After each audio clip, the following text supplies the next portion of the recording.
નમસ્કાર વાલા વિદ્યાર્થી મિત્રો, હું દુધરેજિયા વિષ્ણુ અક્ષરમ પાઠશાલામાં આપનું હાર્દિક સ્વાગત કરું છું. તો વિદ્યાર્થી મિત્રો, આપણે કૃદંત આમ તો ધોરણ 12 ની અંદર બોર્ડની પરીક્ષાની અંદર આવે છે, પણ કોમ્પિટિશન એક્ઝામની તૈયારી કરતા તમામ વિદ્યાર્થીઓ માટે કૃદંત ખૂબ જ અગત્યનો ટોપિક છે. તો આપણે આ વિડીયોની અંદર કૃદંત વિશે ભણવાના છે. તો આપણે આગળ વાત કરીએ. કૃદંત વિદ્યાર્થી મિત્રો, લેક્ચર 1 વર્ણ પરિચય, લેક્ચર 2 ધ્વનિ શ્રેણી સ્વર અને વ્યંજન, એના સિવાય નિપાત ભાગ 1 અને નિપાત ભાગ 2, એના પછી સમાસ ભાગ 1, સમાસ ભાગ 2 અને સમાસ ભાગ 3, અને અહીંયા આપણે 8મા લેક્ચરની અંદર જોઈએ કૃદંત ભાગ 1.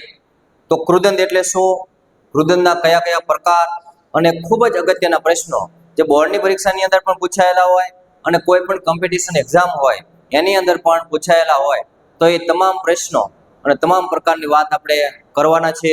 તો વિદ્યાર્થી મિત્રો, આ વિડીયોને તમે પૂરેપૂરો જોજો. હવે આપણે આગળ વાત કરીએ.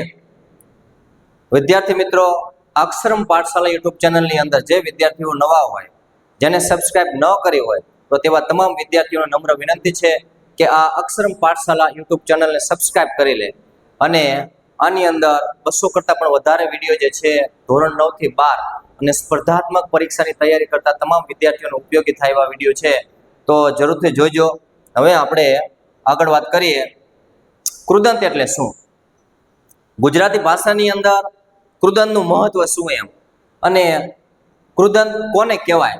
તો આપણે જોઈએ કે જે પદ એટલે શબ્દ, તો કે જે પદો ક્રિયા દર્શાવે છે પણ ક્રિયાપદની જેમ વાક્ય બનાવી વાક્યનો અર્થ પૂરો કરી શકતા નથી, તો તેવા પદોને આપણે કૃદંત કહેવાય. કહેવાનો મતલબ કે કૃદંત જે છે એ ક્રિયા દર્શાવવાનું જ કામ કરે છે.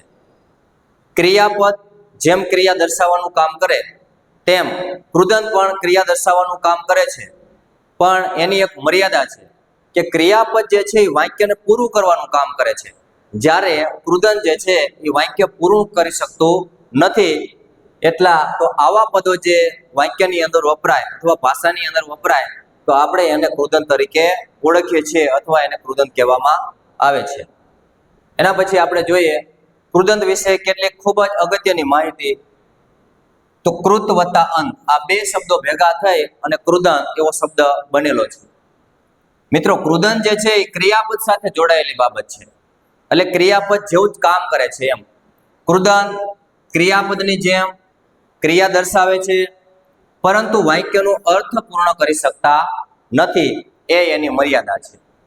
મિત્રો, કૃદંત જે છે ને એ લિંગ ચેનમાં પ્રયોજાય છે. લિંગ ચેન એટલે શું, તો કે સ્ત્રીલિંગ, પુલ્લિંગ અને નપુંસકલિંગ એવા લિંગના 3 પ્રકાર છે, તો એ પ્રમાણે વાક્યની અંદર આવી શકે છે એમ. એના પછી આપણે જોઈએ કે કૃદંત જે છે વાક્યમાં નામ એટલે કે સંજ્ઞા, વિશેષણ, ક્રિયા વિશેષણ અને ક્રિયાપદ તરીકે આવી શકે છે. તો કૃદંત જે છે એ સંજ્ઞા, વિશેષણ, ક્રિયા વિશેષણ અને ક્રિયાપદ તરીકે વાક્યની અંદર આવે છે. કૃદંત જ્યારે ક્રિયાપદ તરીકે વપરાય ત્યારે જ વાક્યનો અર્થ પૂર્ણ કરતા હોય છે. એટલે કહેવાનો મતલબ કે મોટા ભાગે કૃદંત જે છે એ વાક્યનો અર્થ પૂરો કરી શકતા નથી, આ એની મર્યાદા છે. પણ તેમ છતાં જ્યારે કૃદંત પોતે જ ક્રિયાપદ તરીકે વપરાયેલો હોય ત્યારે એ વાક્યનો અર્થ પૂર્ણ કરતા હોય છે. તો આ ખાસ ધ્યાનમાં તમારે લેવાનું છે. આમ કૃદંત ક્રિયાપદ જેવા લાગતા, ક્રિયા દર્શાવતા તેમજ વાક્યમાં આવતા જુદા જુદા પદો એટલે કે શબ્દો કયા કયા, તો કે સંજ્ઞા, વિશેષણ, ક્રિયા વિશેષણ અને ક્રિયાપદ તરીકે આવી વાક્યનો અર્થ પૂરો ન કરતા ક્રિયાદર્શક પદોને આપણે કૃદંત કહેવાય. મિત્રો, તો કૃદંત જે છે એ ક્રિયાપદ જેવા લાગતા, ક્રિયાપદ જેવું જ કાર્ય કરતા અને ક્રિયા દર્શાવતા શબ્દો છે. એના સિવાય એ વાક્યમાં જુદા જુદા જે વ્યાકરણીય શબ્દો જે છે સંજ્ઞા, વિશેષણ, ક્રિયા વિશેષણ અને ક્રિયાપદ તરીકે આવી અને વાક્યનો અર્થ પૂરો કરી શકતા નથી, તો આવા ક્રિયાદર્શક પદો કે શબ્દોને આપણે કૃદંત કહેવાય. હવે આપણે આગળ જોઈએ. ઉદાહરણ તરીકે તો કે તે ચાલતા ચાલતા ખાતો હતો. અહીંયા તમે જોઈશો ને તો મિત્રો આ ચાલતા ચાલતા જે છે ને કૃદંત છે. પછી ખાતો હતો, તો ખાતો હતો જે છે એક મુખ્ય ક્રિયાપદ અને એક સહાયક ક્રિયાપદ બંને ભેગા થઈને વાક્યને પૂરું કરવાનું કામ કરે છે. તો આવી રીતે કૃદંત જે છે એ આ વાક્યની અંદર ગમે ત્યાં વચ્ચે આવી શકે અને જો ક્રિયાપદ તરીકે આવે તો એ વાક્યને અંતે આવતું હોય. એના સિવાય મેં હળવદ જોયેલું, તો જો અહીંયા જુઓ તમે, જોયેલું કે જ્યારે કૃદંત જે છે એ ક્રિયાપદ તરીકે વપરાયેલું હોય. ક્રિયાપદ તરીકે જ્યારે કૃદંત વપરાય ત્યારે જ વિદ્યાર્થી મિત્રો એ વાક્યને પૂરું કરવાનું કામ કરે છે, બાકી પૂરું કરી શકતો નથી. એટલે આ તમારે ધ્યાનમાં લેવું. હવે કૃદંતના વાક્ય રચનામાં તેની કામગીરીને આધારે નીચે મુજબ પ્રકાર પાડવામાં આવે છે. તો વિદ્યાર્થી મિત્રો કૃદંત જે છે કૃદંતના મુખ્ય કેટલા પ્રકાર? 6 પ્રકાર છે. હવે આને આપણે પ્રકાર યાદ રાખવા હોય તો આપણે સૂત્ર રૂપે આવી રીતે આને યાદ રાખી શકીએ. વર્તભૂત ભવિષ્ય, વર્તભૂત ભવિષ્ય, વિધ્ય સંબંધ હેત્વર્થ. વર્તભૂત ભવિષ્ય, વિધ્ય સંબંધ હેત્વર્થ. જો તમે આવી રીતે સૂત્ર રૂપે મિત્રો યાદ રાખશો તો ક્રમમાં આસાનીથી યાદ આપણને રહી જાય છે. આવા 6 પ્રકાર કૃદંતના એક સૂત્ર રૂપે આપણે યાદ રાખવાના. હવે એના પ્રકાર અને સામે પ્રત્યય લિંગ ચિહ્ન પ્રમાણે તેના કયા કયા પ્રત્યય? વિદ્યાર્થી મિત્રો કૃદંત જે છે વાક્યમાં ગમે આપેલા હોય તો એને ઓળખવા માટે, એનો પ્રકાર જાણવા માટે કે કૃદંતને શોધવા માટે આપણે ખાસ કરી એક તો એના પ્રકાર આપણને આવડવા જોઈએ. એના સિવાય તો કે એના પ્રત્યય જે છે એ સૌથી અગત્યની બાબત છે કૃદંતની. જો તમને પ્રત્યય આવડે તો વાક્યમાં ગમે આ કૃદંત હોય તો તમે એને શોધી શકશો. અને સૌથી અગત્યની બાબત કે કૃદંત જે છે જે શબ્દ કૃદંતનો વાક્યની અંદર વપરાયેલો હોય તો એ પોતે ક્રિયા દર્શાવતો હોય તો જ આપણે એને કૃદંત તરીકે ગણાય અથવા કૃદંત કહેવાય. હવે આપણે અહીંયા પ્રકાર જોઈએ. વર્તમાન કૃદંત મિત્રો, તો વર્તમાન કૃદંતનો એકમાત્ર પ્રત્યય છે ત. વર્ત એના ઉપરથી યાદ રાખવાનું ત. તો આવી રીતે તમે યાદ રાખશો એટલે તરત યાદ રહી જાય છે. લિંગ ચિહ્ન પ્રમાણે આપણે જોઈએ તો તે તું તા, તો તે તું તા, એવી રીતે ફેરફાર થાય એની અંદર. ઘણી બધી વખત મિત્રો તે પણ આવે. દાખલા તરીકે વાજતે ગાજતે જાન આવી, તો વાજતે ગાજતે જે છે એ કૃદંત છે, તો એમાં તે પ્રત્યય લાગેલો છે. તો આવી રીતે ઘણી બધી વખત તે પ્રત્યય જે છે એ પણ વાક્યની અંદર વર્તમાન કૃદંત તરીકે આવી શકે. બીજો પ્રકાર આપણે જોઈએ ભૂત કૃદંત. તો ભૂત કૃદંતના 2 પ્રત્યય ય અને લ. ય લ આવી રીતે તમારે યાદ રાખવાનું મિત્રો. તો ય ઉપરથી આપણે લિંગ ચિહ્ન પ્રમાણે જોઈએ યો, ઈ, યુ અને યા. એવી રીતે લ ઉપરથી લો, લી, લુ, લા. તો આવું તમારે યાદ રાખવાનું લિંગ ચિહ્ન પ્રમાણે. પણ તમને પહેલા 2 પ્રત્યય યાદ હોવા જોઈએ ય અને લ. તો આ ભૂત કૃદંતની અંદર આવે છે. હવે એના પછીનો ત્રીજો પ્રકાર આપણે જોઈએ ભવિષ્ય કૃદંત મિત્રો. ભવિષ્ય કૃદંત જે છે એમાં નાર પ્રત્યય ફરજિયાત આવે. નાર આવે એટલે સમજી લેવાનું કે ભવિષ્ય કૃદંત. અહીંયા તમે જુઓ નાર ઉપરથી લિંગ ચિહ્ન પ્રમાણે કેવી રીતે બદલાય? નારો, નારી, નારું, નારા. નારો, નારી, નારું, નારા. આવી રીતે લિંગ ચિહ્ન પ્રમાણે બદલાય મિત્રો. હવે વિદ્યાર્થ કૃદંત મિત્રો, વિદ્યાર્થ કૃદંતનું એક બીજું નામ છે સામાન્ય કૃદંત. તો વિદ્યાર્થ કૃદંત અથવા સામાન્ય કૃદંત. વિદ્યાર્થનો વ યાદ રાખજો, વિદ્યાર્થનો વ, તો વ જે છે એ આનો પ્રત્યય છે. પછી વન, વન, હકીકતમાં આ વન જે છે એના ઉપરથી વાનો, વાની, વાનું, વાના આવી રીતે તમારે યાદ રાખવાનું છે. અને વ ઉપરથી વો, વી, વુ, વા. લિંગ ચિહ્ન પ્રમાણે ફેરફાર થાય, પરિવર્તન આવે. આવી રીતે આ કૃદંત જે છે એ વાક્યમાં વપરાતા હોય છે. એટલે વ, વન, વ, વન આ 2 પ્રત્યય જે છે વિદ્યાર્થ કૃદંતની અંદર આવશે. વ ઉપરથી વો, વી, વુ, વા અને વન ઉપરથી વાનો, વાની, વાનું, વાના. એના પછી સંબંધક ભૂત કૃદંત. તો સંબંધક ભૂત કૃદંત જે છે એના 2 પ્રત્યય છે. ખાસ તમારે યાદ રાખી લેવાના ઈ, ઈને. ઈ, ઈને આવે એટલે સમજી લેવાનું આ સંબંધક ભૂત કૃદંત છે. એના પછી છેલ્લો પ્રકાર હેતવર્થ કૃદંત. તો હેતવર્થ કૃદંતની અંદર બે પ્રત્યય આવે, વા વાને, વા અને વાને. ઘણા બધા વિદ્યાર્થીઓને ભૂલ થતી હોય. જો વા મિત્રો અહીંયા પણ આપેલ છે અને અહીંયા જોઈએ તો અહીંયા પણ આપણને વા પ્રત્યય આપેલ છે. એવી જ રીતે વાનો વાનું વાનું, વાનો વાની વાનું વાના, આ જે છે વિદ્યાર્થ કૃદંતની અંદર આપેલ છે. તો અહીંયા આપણે જોઈએ તો હેતવર્થ કૃદંતમાં ખાલી વાને પ્રત્યય આપેલ છે. તો આ તમારે ખાસ ધ્યાનમાં રાખવાનું છે. એટલે આને આપણે આવી રીતે યાદ રાખવાના. હવે આને તમારે પ્રત્યય એક સૂત્ર રૂપે જો તમારે યાદ રાખવા હોય તો આવી રીતે તમે યાદ રાખી શકો. વારંવાર તમે પુનરાવર્તન કરશો એટલે આસાનીથી આ બધા પ્રત્યય જે છે તમને યાદ રહી જાય છે. તો વર્ત ભૂત ભવિષ્ય એટલે કાળ ઉપર જ આના પહેલા ત્રણ નામ છે, વર્ત ભૂત ભવિષ્ય.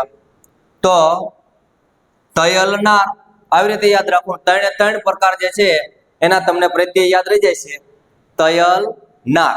એના પછી મિત્રો વિદ્યાર્થ, વિદ્યાર્થનો વ અને વન, વિદ્યાર્થનો વ વન. એના પછી સંબંધક ભૂત કૃદંતનો ઈ ઈને અને હેતવર્થ કૃદંતનો વા વાને. તો આવી રીતે તમારે યાદ તમે રાખશો એટલે આસાનીથી યાદ રહી જશે. સૌથી અગત્યની બાબત જો મિત્રો કૃદંતમાં હોય તો આ કોષ્ટક જે છે એ તમારે વારંવાર વાંચવાનું, જેથી કરીને તમને આસાનીથી આવડી જાય મિત્રો. હવે આપણે જોઈએ પ્રકાર નંબર 1, વર્તમાન કૃદંત. તો વર્તમાન કૃદંત, વર્ત એટલે ત, વર્ત એટલે કે ત પ્રત્યય આવશે, યાદ રાખજો. હવે વર્તમાન કૃદંત જે છે એટલે શું? અને અહીંયા આપણે જોઈએ કે જે ક્રિયા હાલ ચાલુ હોય, જે ક્રિયા હાલ ચાલુ હોય એ દર્શાવતો કાળ એને આપણે વર્તમાન કાળ કહેવાય. તો જે અત્યારે ક્રિયા ચાલુ છે એને આપણે વર્તમાન કાળ કહેવાય. અહીંયા આપણે જોઈએ કે આમ વર્તમાન કૃદંત જે છે એ સામાન્ય રીતે ક્રિયાની કોઈ પણ કાળની ચાલુ અવસ્થા દર્શાવે છે. એટલે કે વર્તમાન કૃદંત જે છે એ કોઈ પણ ક્રિયાની ચાલુ અવસ્થા દર્શાવતું હોય છે. વર્તમાન કૃદંતનો એકમાત્ર પ્રત્યય છે ત. તો તમારે ખાસ યાદ રાખી લેવાનું, ત આવે એટલે સમજી લેવાનું કે વર્તમાન કૃદંત છે મિત્રો. હવે લિંગ ચિહ્ન પ્રમાણે આવો બદલાય. તો તે તું અને તા, તો તે તું તા. વર્ત એકમાત્ર પ્રત્યય ત અને લિંગ ચિહ્ન પ્રમાણે બદલાય તો તે તું તા. હવે આપણે આગળ એના ઉદાહરણ જોઈએ. તો જો આવા તમારે આપણને કેવા પ્રશ્નો પૂછાઈ શકે આમાંથી. તો વિદ્યાર્થી મિત્રો, કૃદંત શોધો, ખાલી જગ્યામાં કૃદંત લખો કે કૃદંતનો પ્રકાર જણાવો. આવો કોઈ પણ પ્રશ્ન આપણને પૂછી શકે. તો જો આપણને આ ખબર હોય તો આપણે આસાનીથી કૃદંત શોધી શકીએ અથવા એનો પ્રકાર જણાવી શકીએ. તો અહીંયા આપણે જોઈશું ચેતો નર સદા સુખી. તો ચેત તો અહીંયા જુઓ તો આમાં કયો પ્રત્યય લાગેલ છે? તો ઉપરથી આપણને તરત ખબર પડી જાય કે આ વર્તમાન કૃદંત છે. બીજું ઉદાહરણ જોઈએ કે તે ગાતી ગાતી રડતી હતી. તો અહીંયા તમે જુઓ ગાતી ગાતી, તો આ છે કૃદંત મિત્રો. કયો પ્રત્યય છે? તી. લિંગ ચિહ્ન પ્રમાણે આપણે બદલાય એટલે તી પ્રત્યય લાગેલ. તો અહીંયા જુઓ તમે કે રડતી હતી, તો આ જે છે એ કૃદંત નથી, એ છે ક્રિયાપદ. કારણ કે કૃદંત જે છે એ જો ક્રિયાપદ તરીકે આવે તો જ વાક્યનો અર્થ પૂર્ણ કરે છે, અને એના સિવાય સંજ્ઞા વિશેષણ કે ક્રિયા વિશેષણ તરીકે આવે તો વાક્યનો અર્થ પૂરો કરી શકતા નથી. એટલે વાક્યને પૂર્ણ કરવા માટે અહીંયા એક મુખ્ય ક્રિયાપદ અને એક સહાયક ક્રિયાપદ આ બંને ભેગા થઈ અને વાક્યને પૂરું કરવાનું કામ કરે છે. એટલે આ પણ તમારે ગમે ત્યાં તી આપેલો હોય એટલે એ કૃદંત હોય એવું નહીં સમજી લેવાનું તમારે. બીજું અહીંયા ત્રીજું ઉદાહરણ જોઈએ, હસતું મોઢું રાખજો. તો હસતું, તો અહીંયા તું જે છે એ વર્તમાન કૃદંત છે મિત્રો. ભસતા કૂતરા કરડે નહીં, તો ભસતા. જો તમે ઉદાહરણની અંદર જોશો એટલે તરત જ તમને ખબર પડી જાય છે કે આ વર્તમાન કૃદંત છે. તો તે તું તા આટલું જ તમારે યાદ રાખવાનું. વાતે ગાતે જાન આવી. જો અહીંયા તમે જુઓ તો જો ઘણી બધી વખત આપણે વાત કરી હતી કે વર્તમાન કૃદંતની અંદર તે પ્રત્યય પણ લાગતો હોય. તો આવી રીતે વાજતે ગાજતે જાન આવી, તો તે ચિરાગ નિયમિત લેસન કરતો. તો અહીંયા તમે જુઓ કે કૃદંત જે છે એ ક્રિયાપદ તરીકે વપરાયેલું.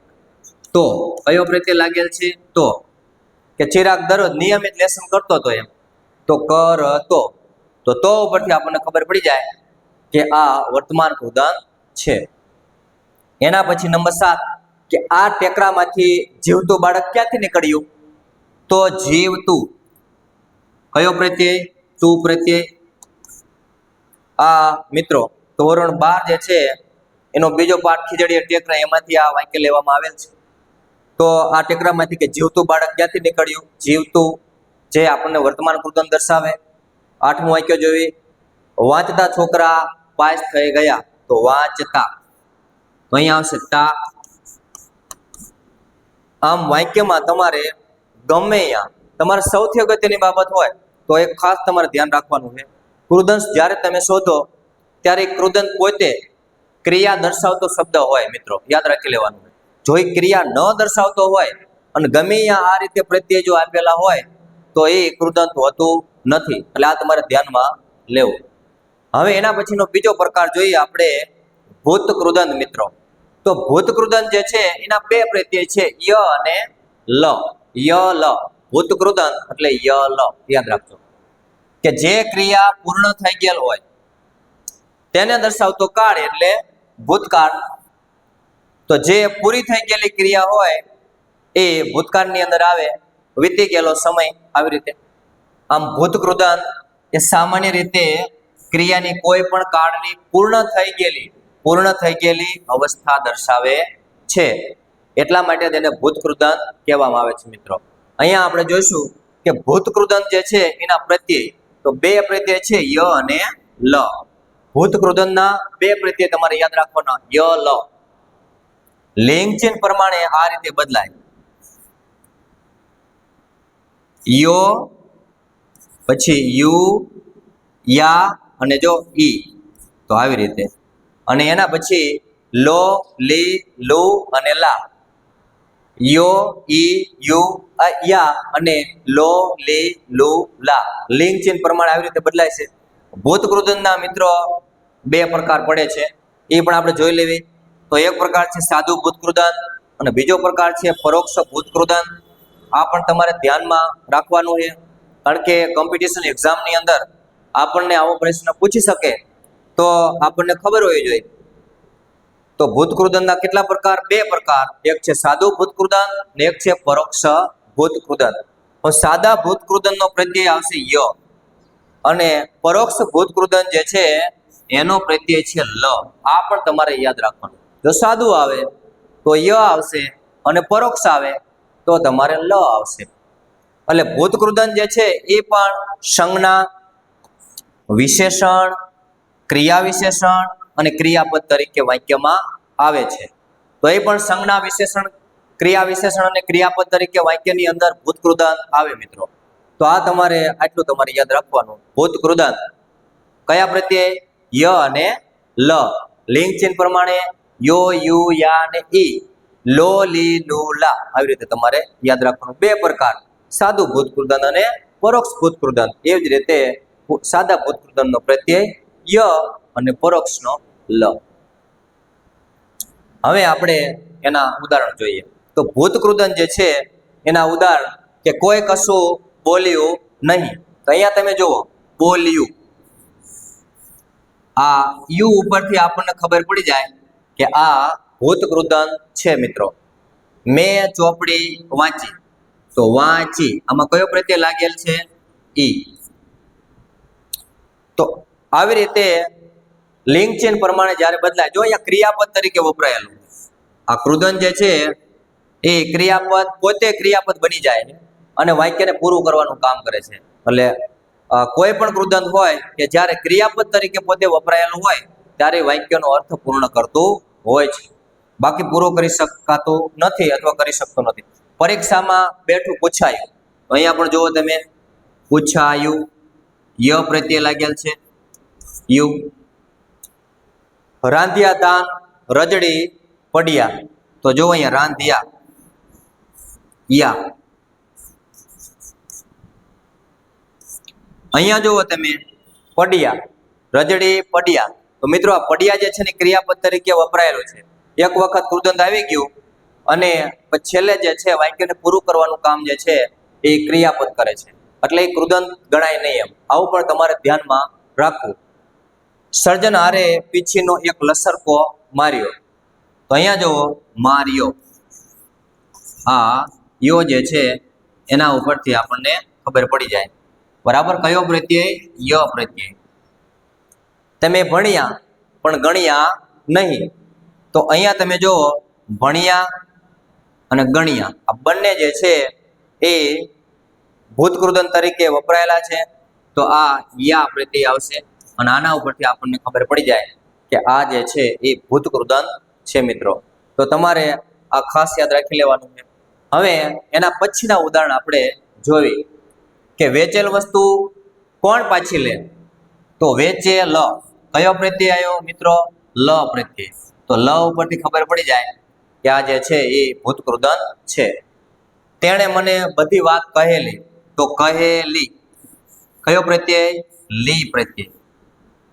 આ વર્ષે ધોધમાર વરસાદ પડેલો, તો પડેલો. અહીંયા જુઓ તમે, આ શબ્દ આપણને ભૂતકૃદંત દર્શાવે છે. એવી જ રીતે મેં બોર ખાધેલા, તો કે મેં બોરા ખાધેલા, તો લા પ્રત્યય. એના પછી તે લખેલું, તો વાંચ ને, તો અહીંયા જુઓ લખેલું, તો લુ પ્રત્યય. એના પછી સુતેલાને જગાડવો નહીં, તો જો સુતેલા,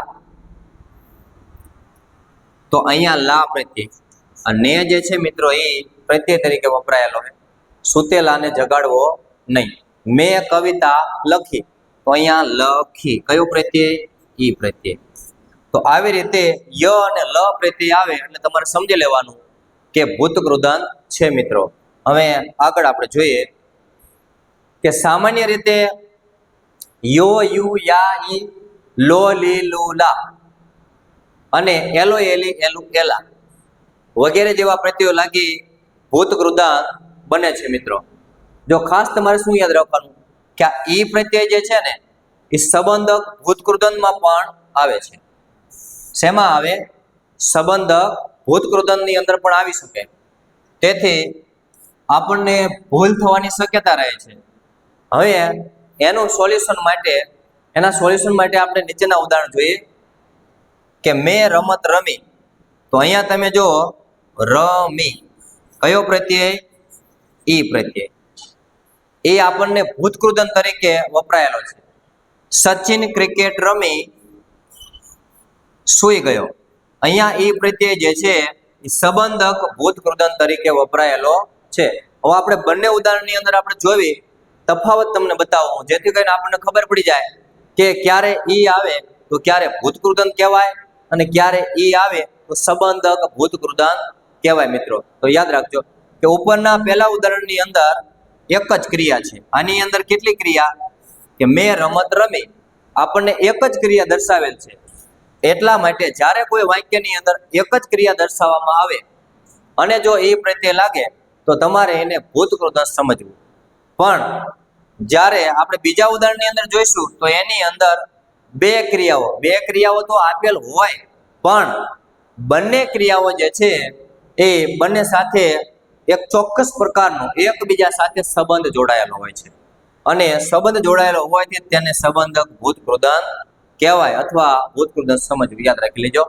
તો અહીંયા સચિન ક્રિકેટ રમી, એટલે સચિન પહેલા જે છે એ ક્રિકેટ રમ્યો, એટલે ક્રિકેટ રમી અને પછી સૂઈ ગયો. તો અહીંયા જુઓ પહેલા એ ક્રિકેટ રમ્યો અને પછી સૂઈ ગયો, તો બંને ક્રિયાઓ જે છે એ એકબીજા સાથે જોડાયેલી છે.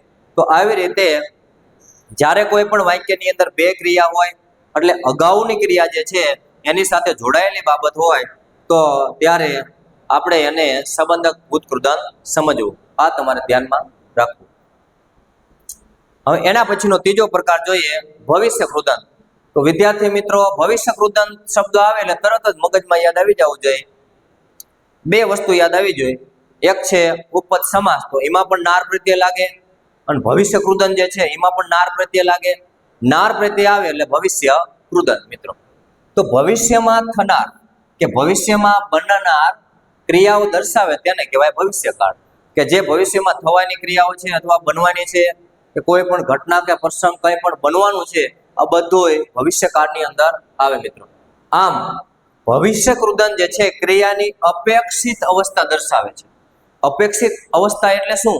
એટલે કે ભવિષ્યમાં થનાર બનનાર ક્રિયાઓ દર્શાવે છે, કે જે ભવિષ્યમાં થવાની કે બનવાની ક્રિયાઓ હોય એવું દર્શાવતું કોઈ કૃદંત હોય જેને આપણે અપેક્ષિત અવસ્થા કહેવાય, તો એને કહેવાય ભવિષ્ય કૃદંત.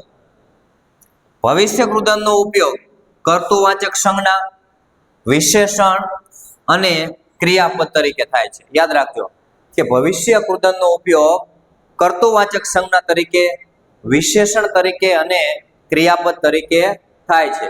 ભવિષ્ય કૃદંતનો પ્રત્યય છે નાર. નાર પ્રત્યય, એકમાત્ર નાર પ્રત્યય યાદ રાખશો એટલે તરત જ ખબર પડી જાય છે કે આ ભવિષ્ય કૃદંત છે એમ. મિત્રો લિંગ ચિહ્ન પ્રમાણે આવી રીતે બદલાય.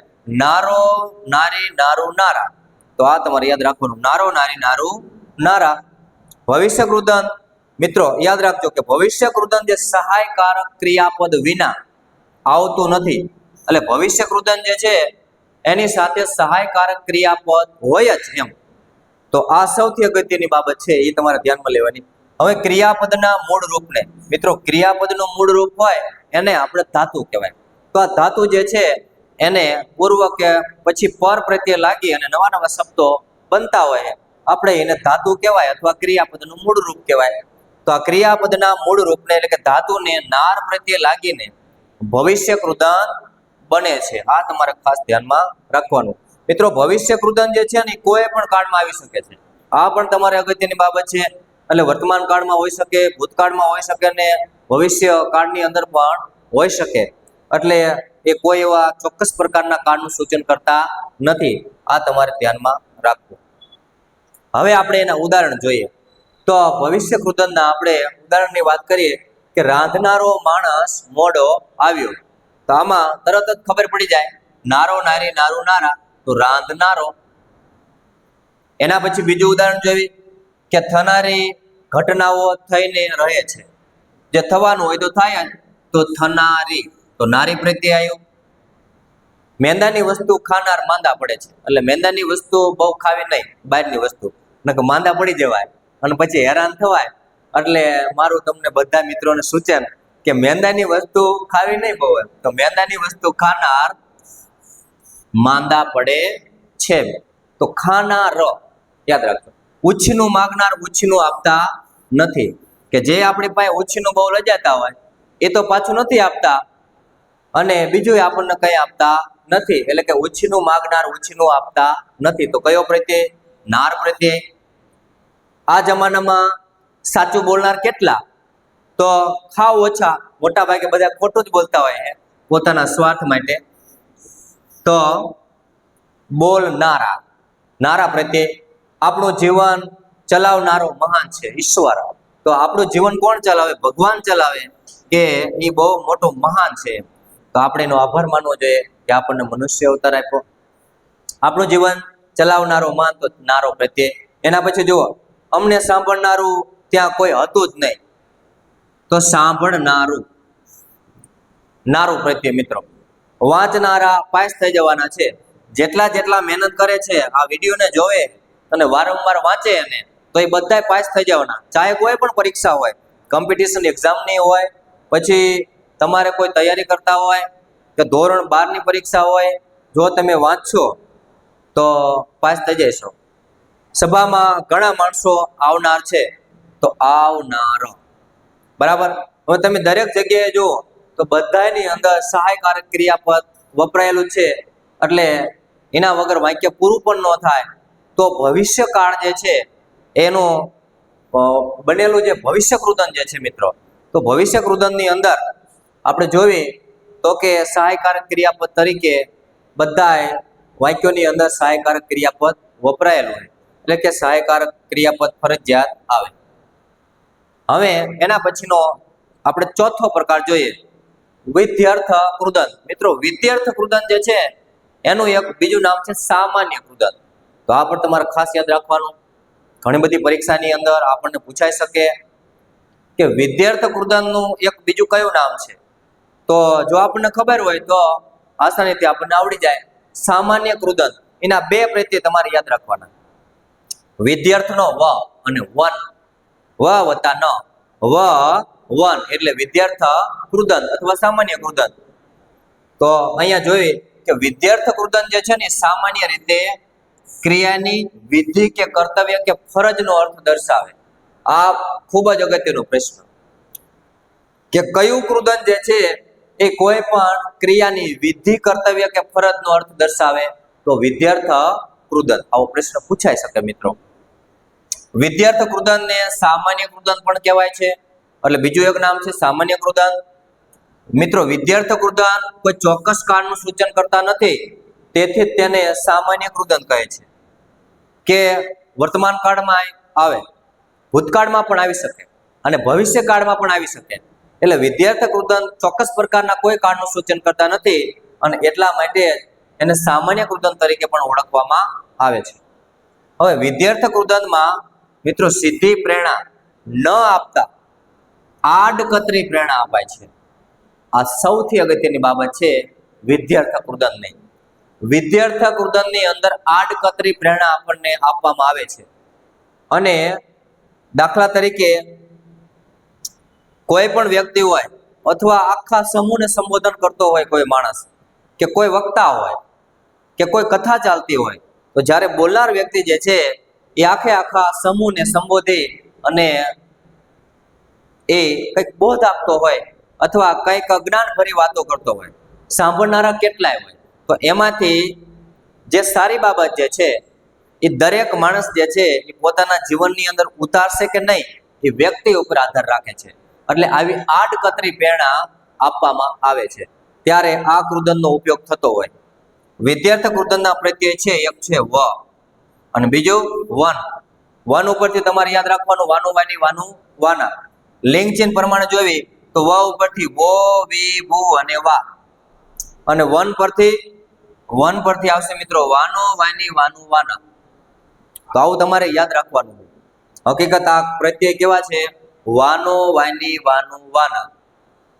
આમાંથી ને વ સાથે છૂટું પડે એટલે વ વત્તા બરાબર આનો આની આનું આના એવું પણ થાય. જુઓ તમે તો અમુક એવા શબ્દો પણ હોય કે આવી રીતે એવા પ્રત્યય લાગેલા હોય પર પ્રત્યય, ત્યારે પણ આ વિદ્યાર્થ કૃદંત બનતું હોય.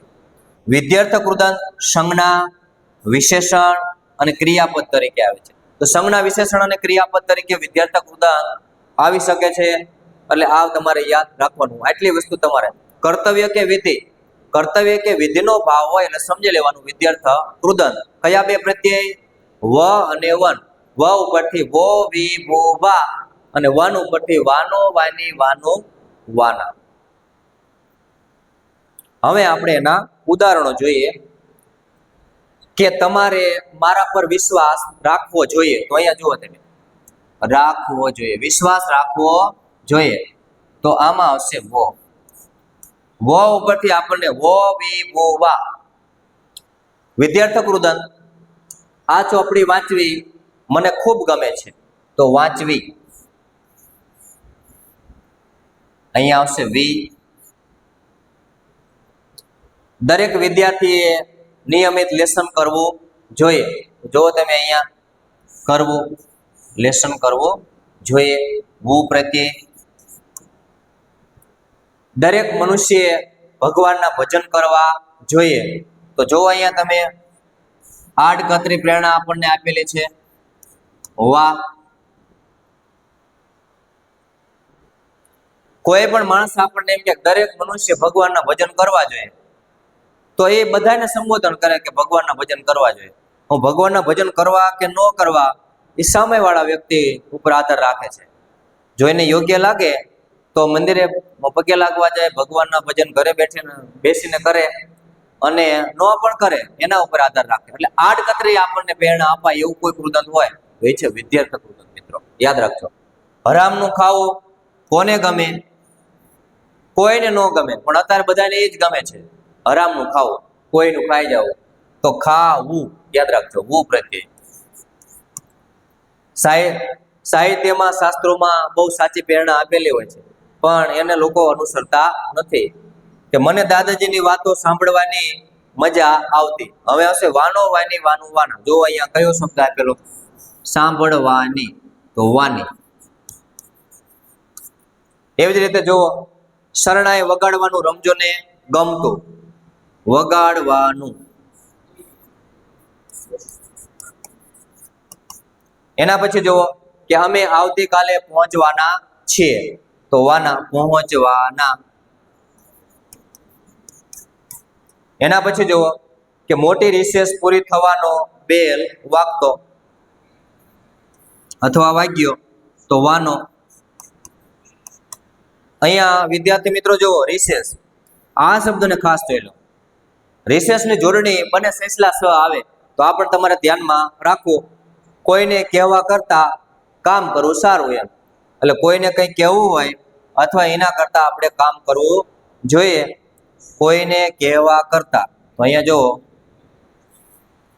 કહેવા અને કામ કરવું બંને જે છે વા અને વુ, વા અને વુ, આ બંને વિધ્યાર્થ કૃદંત આપણને દર્શાવે મિત્રો. આ આડકતરી પ્રેરણા છે. હવે નોંધ ખાસ, સૌથી અગત્યની નોંધ, વા પ્રત્યે, કે વા પ્રત્યે મિત્રો હેતવર્થ કૃદંતમાં પણ આવે છે. કયા કૃદંતની અંદર? કે વા પ્રત્યે જે છે એ હેતવર્થ કૃદંતમાં પણ આવે છે. પરંતુ જો વાક્યની અંદર, પરંતુ જો વાક્યમાં આડકતરી પ્રેરણા, ફરજ કે જો કર્તવ્યનો ભાવ રજૂ થયો હોય અથવા દર્શાવવામાં આવ્યો હોય તો ત્યારે તેને વિધ્યર્થ અથવા સામાન્ય કૃદંત સમજવું. એટલે આ તમારે ખાસ ધ્યાનમાં લેવા જેવી બાબત છે. વિધ્યર્થ કૃદંતમાં જ્યારે વા પ્રત્યે મિત્રો લાગે તો ત્યારે જો આડકતરી પ્રેરણા એ વાક્યની અંદર અપાતી હોય તો ત્યારે એની અંદર ફરજ કે કોઈ કર્તવ્યનો ભાવ રજૂ થતો હોય તો એ વિધ્યર્થ કૃદંત સમજવું. એટલે આ સૌથી અગત્યની બાબત છે. હવે આવશે સંબંધક ભૂત કૃદંત. તો સંબંધક ભૂત કૃદંતને યાદ રાખવા માટે તમારે ઈ અને ઈને આવા બે પ્રત્યય યાદ રાખી લેવાના. સંબંધક ભૂત કૃદંત આવે એટલે તરત જ મગજમાં આવી જવું જોઈએ ઈ ઈને. સંબંધક ભૂત કૃદંત ઈ ઈને. સંબંધક ભૂત કૃદંતની અંદર ભૂતકાળમાં થયેલી, જો ભૂતકાળમાં બનેલી અથવા થયેલી અનેક ક્રિયાઓમાંથી જે ક્રિયા પહેલા થઈ હોય તેનો સંબંધ બીજી ક્રિયાઓ સાથે દર્શાવવામાં આવે છે. એટલે કે બધાય પહેલા ભૂતકાળની અંદર જે ક્રિયા બનેલી હોય એનો સંબંધ એના પછીની જે ક્રિયાઓ હોય એની સાથે રહેલો હોય છે. એટલા માટે આપણે એને સંબંધક ભૂત કૃદંત એવું નામ આપવામાં આવ્યું છે. સંબંધક ભૂત કૃદંતમાં ઓછામાં ઓછી કેટલી ક્રિયાઓ હોય? બે ક્રિયાઓ હોય છે. આ બધા લક્ષણો તમારે ખાસ યાદ રાખી લેવાના. કે સંબંધક ભૂત કૃદંતનું વાક્ય હોય તો એની અંદર બે ક્રિયા હોય જ, એટલે કે ઓછામાં ઓછા બે ક્રિયાપદ આપણને આપેલા જ હોય. સંબંધક ભૂત કૃદંતમાં અગાઉ થયેલી ક્રિયા સાથે, એટલે કે પહેલા બનેલી જે ભૂતકાળમાં થયેલી ઘણી બધી ઘટનાઓ જે બનાવ હોય એમાંથી અગાઉ થયેલી ક્રિયા હોય બધાય પહેલી, એની સાથે ક્રિયાપદનો સંબંધ દર્શાવવામાં આવે છે. તો એની સાથે ક્રિયાપદનો સંબંધ રહેલો હોય છે. સંબંધક ભૂત કૃદંત મિત્રો ક્રિયાપદ તરીકે વપરાતું નથી, પરંતુ ક્રિયા વિશેષણ તરીકે વપરાય છે. કહેવાનો મતલબ કે સંબંધક ભૂત કૃદંત પોતે ક્રિયાપદ તરીકે નથી વપરાતું, એટલે કે ક્રિયાપદ તરીકે આવતું નથી, પણ ક્રિયા વિશેષણ તરીકે આવી શકે છે અથવા આવે છે. હવે સંબંધક ભૂત કૃદંતના પ્રત્યય બે, ઈ અને ઈને. તમારે કોઈ પણ વાક્યની અંદર લખીને, જોઈને, રડીને, જમીને, સૂઈને આવા શબ્દો જ્યારે આવે એ હંમેશા આપણને સંબંધક ભૂત કૃદંત દર્શાવતા હોય છે. એટલે તમારે બે પ્રત્યયના યાદ રાખી લેવાના, ઈ અને ઈને. હવે આપણે એના ઉદાહરણ જોઈએ અને સમજીએ. જો ચેતના જમીને સૂઈ ગઈ, તો આની અંદર જુઓ તમે કે ચેતનાએ પહેલા ખાધું, એટલે કે ચેતના જમીને પછી સૂઈ ગઈ, તો બે ક્રિયાઓ છે. એટલે જમીને કયો પ્રત્યય લાગેલ છે મિત્રો? ઈને.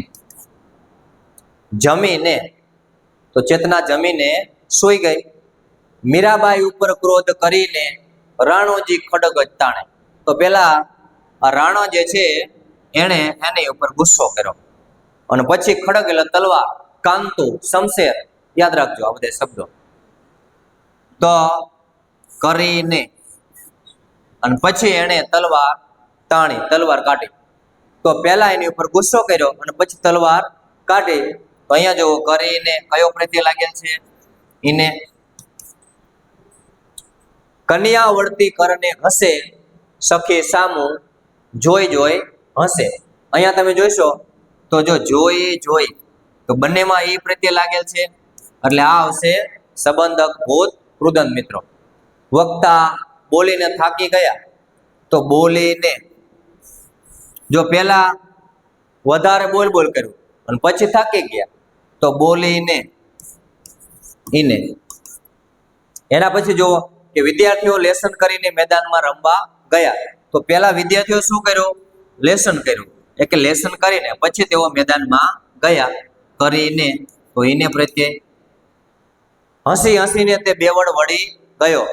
ખૂબ દાંત કાઢવાને કારણે એ બેવડ વળી ગયો. એમ તો હસી હસીને, આની અંદર જુઓ ઈ અને ઈને બંને પ્રત્યે આપણને લાગેલા દેખાય છે અથવા લાગેલા છે.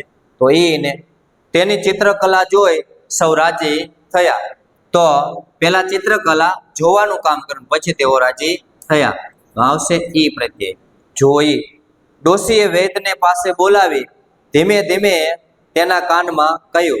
પેલા ડોશીમાં એ વૈદ્યને પાસે બોલાવ્યો અને પછી એને કાનમાં કહ્યું. તો બોલાવી. બરાબર મિત્રો, ઈ પ્રત્યય. તો જો આવા બધા પ્રત્યય એ અને ઈને તમે બધા જ વાક્યની અંદર જોશો તો તમને જણાશે કે ઓછામાં ઓછી બે ક્રિયાઓ એની અંદર હોય જ, તો જ એને સંબંધક ભૂત કૃદંત કહેવાય. મિત્રો, હવે વિદ્યાર્થી મિત્રો, અક્ષરમ પાઠશાલા યુટ્યુબ ચેનલ જે વિદ્યાર્થીએ સબસ્ક્રાઇબ ન કરી હોય તો આ ચેનલને સબસ્ક્રાઇબ કરી લે.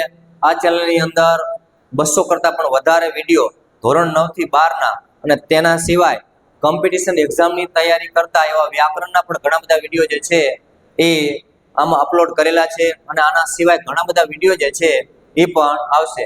હવે આ કૃદંત જે છે એના બાકી રહેલા પ્રકાર અને એના સિવાયના ખૂબ જ અગત્યના પ્રશ્નો જે છે એની ચર્ચા આપણે કૃદંત ભાગ 2 જે છે એની અંદર આપણે કરશું. ધન્યવાદ.